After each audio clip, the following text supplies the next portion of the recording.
Thanks, Even. Now, wherever you land on climate change, our guest today has some insight on how to fight it with your wardrobe in her new book, ReFashion Workshop. Jack's native Courtney Berringer flew in from the left coast to serve up knowledge on the subject, so thanks for hanging out with us. I am so happy to be here. So we are in the month of Earth Day, so people are a lot more focused on Earth sustainability and being green. Actually, that's something that everybody's really kind of leaned into. How does your book play into that?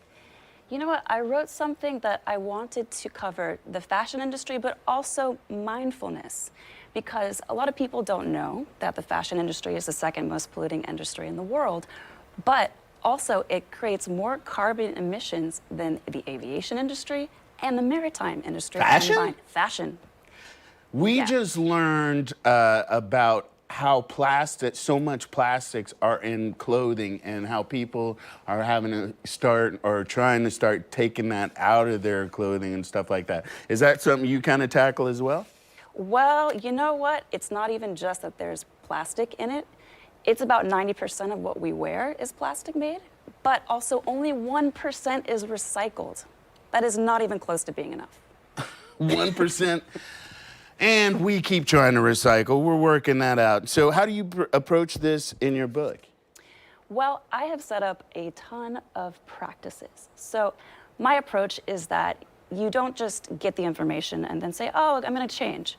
This is more about learning your own carbon footprint. So I have tests, I have quizzes, I have essentially every chapter has a practice for you to get you closer to your values, so that when you buy things, you have a little bit of a stopgap and you say, you know what, is this going to be good for the environment? Does this support the makers of the clothes?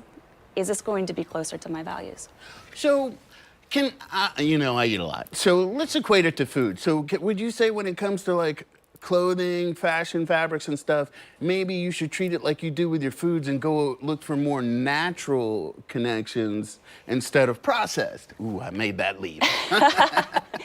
It can even go further, because you know what the most sustainable thing is? Something that's already made. So you take an organic linen that was already worn once, you run it through a machine, and then you make it into another outfit. So the very first, the number one on that list, if you were to go, okay, what is A grade in sustainability, is going to be recycled organics. All right, so we're gonna do a deeper dive conversation with Courtney and River City Plus at 10:15. So please join us for that, especially if you're trying to get more earth conscious and earth sustainability for our kids and even for ourselves. So in the meantime, Courtney will be signing her book at San Marco Bookstore Saturday from 10 a.m. to 2 p.m. You can find out more at ReFashionWorkshop.com. And like I said, she'll be with us for Plus, and I look forward to having more insight. We won't talk as much about food. More River City Live after the break. Stay with us.